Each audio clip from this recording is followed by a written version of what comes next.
पुणे मुंबई दरम्यानची एसटी वाहतूक पुढील आदेश येईपर्यंत बंद आहे।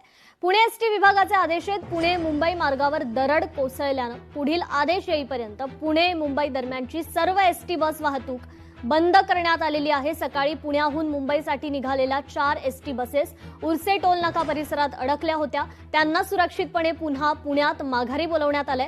कृपया प्रवाशांनी सहकार्य करावं आणि रस्ता मोकळा होईपर्यंत प्रवासाचं नियोजन करू नये असं आवाहन करण्यात आलंय। तर देवळी तालुक्यात शेतकरी अडचणीत सापडलाय। सोयाबीन न उगवल्यानं दुबार पेरणीचं संकट आहे। नुकसान भरपाई देण्याची शेतकऱ्यांची मागणी आहे। काही शेतकऱ्याच्या तक्रारी आल्या आहे। रवी सीड मध्ये समृद्धी आणि उन्नतीमध्ये थोडा प्रॉब्लेम आला आहे काही लॉटमध्ये। तर काही शेतकऱ्याच्या तक्रारी येऊन राहिल्या। तर आता आम्ही कंपनीच्या एम्प्लॉयजरला अधिकाऱ्याला तसं माहिती दिली आहे। आता ते पाहून चेक करून काय निर्णय घेते ते समोर माहिती पडेल। ते त्यानं गावामध्ये येऊन त्यानं आमच्याकडून कुपन फाडले। कुपनवालं मी एक रवी सीडचं 2 उन्नती बॅग घेतली आहे आणि एक आपलं समृद्धी घेतली आहे। त्याच्यातली समृद्धी जी आहे हे काही टक्के चांगली दिसते, पण उन्नती तर 20% 30%च्या अंदरच आहे। एवढी पतली सोयाबीन निघाली आहे, म्हणजे त्या शेतामध्ये झाल्यानंतर शेत काळं दिसते। समजा रवी सीडचं उन्नती सोयाबीन पेरलं आहे, पण आमच्या शेतातलं सोयाबीन 10% निघालेलं आहे। तर आमच्या तक्रार अशी आहे का सोयाबीन शिवाय शेतीशिवाय आमच्याकडे कोणता पर्याय आहे नाही। तर शेतीतलाच माल नाही निघाला तर आम्ही कसं करायचं?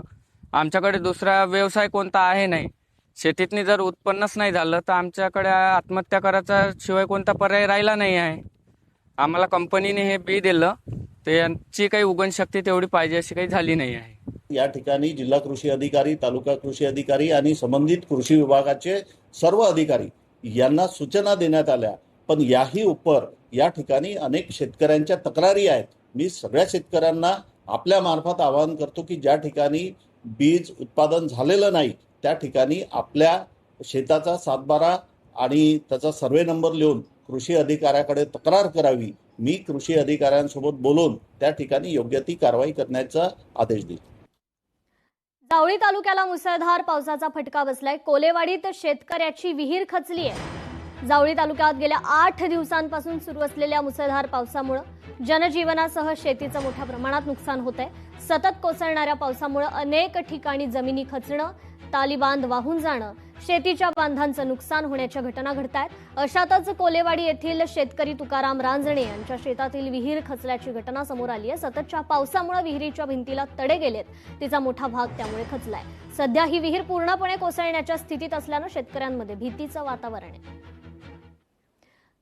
तर अडकलेल्या पर्यटकांची सुटका करण्यात आली आहे। कोंडेश्वर परिसरात 7 पर्यटक अडकले होते। अग्निशमन दलानं गावकऱ्यांच्या मदतीनं रेस्क्यू केलंय। बदलापुरातील कोंडेश्वर वाघबीळ या पर्यटन स्थळी 7 पर्यटक अडकून पडले होते।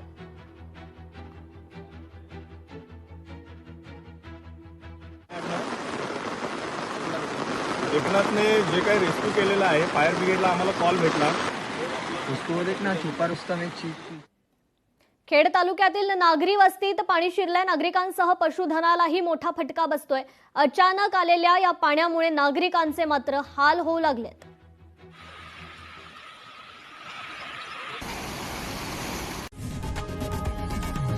लोकशाही मराठी ऐका, पहा, जागरूक रहा।